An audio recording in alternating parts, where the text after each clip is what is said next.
آپ کی ترقی آپ کے اپنے یقین کا نتیجہ ہے، آپ کی مسلسل کاوشوں کا پھل ہے۔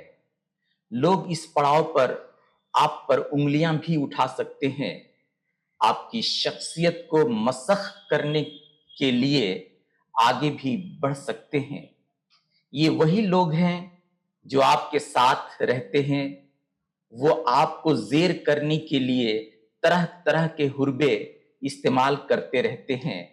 ہمیں ان کیڑے مکوڑوں کے ساتھ نہیں الجھنا ہے، ہمیں ان کے ساتھ چلنا ہے، مگر سنبھل سنبھل کر چلنا ہے۔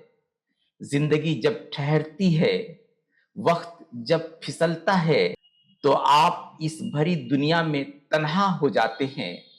آپ کے ساتھ کوئی آگے بڑھنے والا نہیں ہوتا ہے، آپ کے دکھوں اور غموں کی ساجھا داری کرنے کے لیے کوئی آگے نہیں آتا ہے، بس لوگ تو چسکیاں لیتے ہیں۔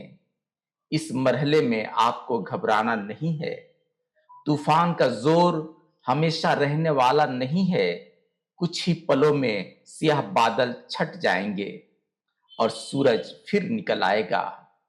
آپ چلتے رہیں، آگے بڑھتے رہیں، آپ کا حوصلہ ہی آپ کو اجلی منزل کی طرف پہنچائے گا۔ یاد رکھیں، اللہ سورہ طٰہٰ کے آیت نمبر 45 میں لوگوں سے مخاطب ہے کہ ڈرو نہیں، میں تمہارے ساتھ ہوں، سن بھی رہا ہوں اور دیکھ بھی رہا ہوں۔ شکریہ دوستو، پھر ملتے ہیں کسی دوسرے ویڈیو میں، تب تک کے لیے خدا حافظ۔